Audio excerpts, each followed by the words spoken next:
அதாவது மனுஷ மட்டம் உலகத்தில் ஒரு வித்தியாசமான விதம். அது எப்படின்னு பார்த்தீங்கன்னா, ஒரு ரைஸ் மில் உங்கள் லேண்டுக்கு பக்கத்தில் வருதுன்னா, உங்கள் இடம் தாண்டி இருக்குது. அதில் ஃபுல்லாக சத்தம் வந்துட்டே தான் இருக்கும். உங்களால் அதை தாங்க முடியாது. இதே இது நீங்களே அந்த ரைஸ் மில்ல வைக்கிறீங்கன்னு சொல்லும்போதுனா, உங்களால் அதை என்ன அட்ஜஸ்ட் பண்ண முடியுது. ஏன்னா உங்களுக்கு அங்கே இன்கம் வருது.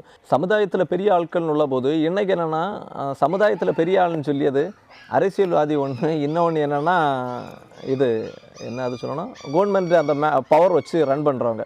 இந்த மாதிரி ஏதோ ஒரு இதை வச்சு தான் அவங்க பண்ணிகிட்ருக்காங்க, நமக்கு தெரியுது. அந்த பவர் அவங்கள்ட்ட நிறைய இருக்கனால அதை என்னென்னா மிஸ்யூஸ் பண்ணுறாங்கன்னு உள்ளதான் உண்மையான தன்மையும் கூட இருக்குது. ஏன்னா என்ன 2-3 இடத்துல அலைய விடும்போது என்னால் அதை கண்டிப்பாக உணர முடிஞ்சது. என்னாலும் கூட எனக்கு அதில் ஒரே ஒரு வருத்தம் என்னென்னா, அந்த மிஸ்யூஸ் பண்ண இடத்துல கூட 10 பேர் இருக்கும்போது இந்த 10 பேரில் ஒரு ஆளுக்கு கூட மனசாட்சி இல்லாமலாக இருந்துன்னு உள்ளதை யோசிக்கும் போது மிகவும் வருத்தமாயிருது. அப்போ வந்து ஒரு அரசு அதிகாரிகள் ப்ளஸ் வந்து அரசியல்வாதிகள் இவங்களோட சப்போர்ட் இருக்கனால தான் உங்களை அவங்க இவ்வளோ டார்ச்சர் பண்ணுறாங்க. ஆமாம், அதே இதுதான் பண்ணிட்டுருக்காங்க.